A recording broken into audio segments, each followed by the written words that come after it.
So you'll hear people talking about hypoxemia versus hypoxia. Hypoxemia specifically refers to the blood. And so this is just low blood oxygen content, versus hypoxia is the state of having low tissue level oxygen.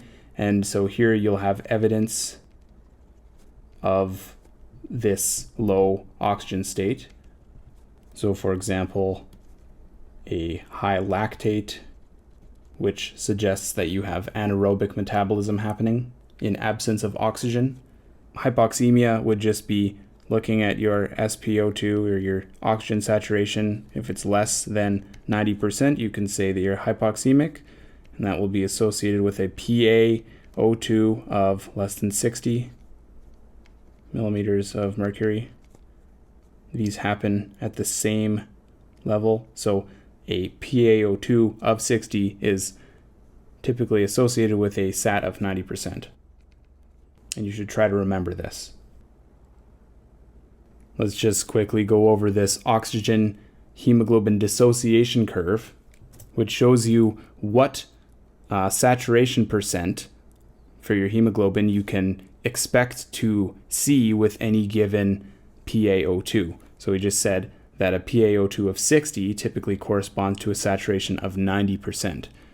If you're down at 40, your saturation will be more like 70%. One thing to notice about this is that as you drop down to sort of the 90% saturation range, you start to get to this really steep part of the curve where smaller changes in your PaO2 will result in.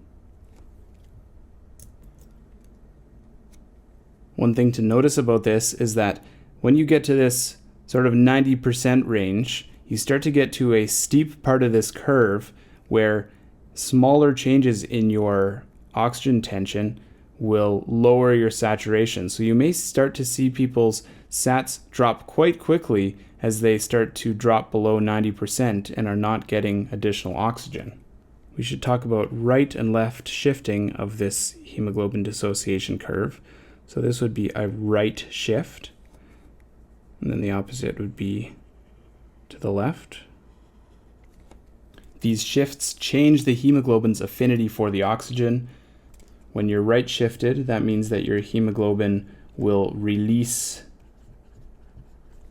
the O2 more readily. So it releases O2 to tissues easily. There's decreased binding of O2 to the hemoglobin. So I'll show you that at the tissue level first. Here's a red blood cell. Let's put hemoglobin in here, which is mostly bound. So we have a bunch of these. And let's say we have 90% saturation. We'll say this is before we shift the curve. So at 90% saturation, we can expect a PaO2 of 60 millimeters of mercury. If we're at 90% saturation, we know this is going to be 60 millimeters of mercury because it's actually the 60 millimeters of mercury that's driving this hemoglobin to be 90% saturated by oxygen. Because of the diffusion gradients of oxygen as it goes through these different tissues, we have this sort of cascade of decreasing oxygen tension as we go through different tissues. So maybe in the interstitial space here now the O2 tension is only 45, and then when it gets inside this cell, maybe it's only 30. The thing that's important is having a decent level of oxygen tension at the tissue level. So let's right shift this curve now. So over here we've shifted off to the right. This same 90% saturation now is going to be, let's say that's 70 millimeters of mercury. So the hemoglobin here actually has a lesser affinity to the oxygen, and we'll need a higher oxygen tension to drive 90% saturation.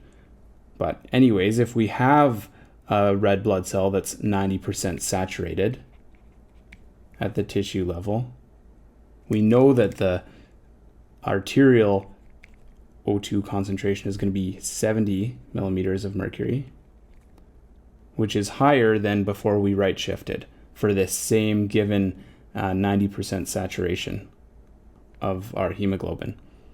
So then we'll still see a reduction at the tissue level, but maybe now this is 50 to 55 millimeters of mercury of oxygen instead of 45, and then maybe we have 35 to 40 instead of 30 before we right shifted. So overall, by right shifting this patient, we've increased the oxygen delivery to the tissue. That's millimeters of mercury of oxygen. So it increases the O2 tension at the tissue level. Now, unfortunately, the same sort of logic goes against us when we're at the lungs trying to saturate these red blood cells. Say we have a alveolar O2 concentration of 60. Well, let's make it 65 because we're going to have a little bit of a gradient here and we want our arterial concentration to be 60. So our 60 millimeters of mercury here is going to drive 90% saturation of the hemoglobin. Then if we right shift this curve by doing something like increasing the temperature of the patient or acidosis, let's give them this same alveolar oxygen, so 65, which gives us a resulting PaO2 of 60. This 60 millimeters of mercury of arterial CO2 is only going to be able to drive an 85% saturation, or something smaller than 90 anyways. For this given PaO2, we start here at 90%, and then we follow this down.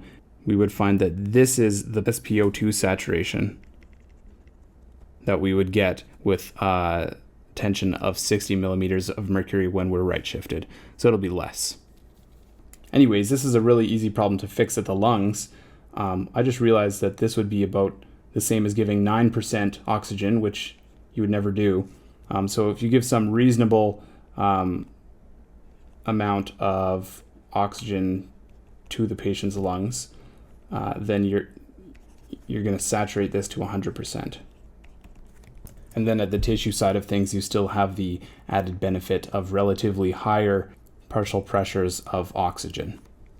The causes of right shifting your dissociation curve are very testable. Thankfully, I think they're also very easy to remember. So increasing your temperature, right shifts. Increasing your PaCO2, right shifts. Along with that, increasing the acidity will right shift you. And then if you have an increase in something called 2,3-BPG, that will right shift you. This maybe is the hardest thing to remember, but if you remember that pregnant people have an increased amount of 2,3-BPG, it may be easier to remember this. Patients that are pregnant, the goal is to increase the oxygen delivery to the fetus. So if we can do something to essentially increase the partial pressure of the oxygen reaching any given tissue, including the fetus, or in other words, allowing the oxygen to unbind from the hemoglobin easily to go to the fetus, then it should make sense that your goal in a pregnant person would be to right shift. And so having more 2,3-BPG in association with pregnancy is helpful. On the other side of things, left shifting is the opposite of what we have talked about. So left shifting, the O2 is not released as readily from hemoglobin. Or you could say that it binds easily the net result of this is decreased oxygen tension at tissue level. The causes of this are all the opposite causes of right shifting. So being cold, being alkalotic, having low 2,3 BPG, or having low PaCO2. And that's basically all I want to say about the oxygen hemoglobin dissociation curve. Hopefully that makes sense. This is easy enough to draw, and just literally draw your curve shifted to the right if you get confused about the numbers.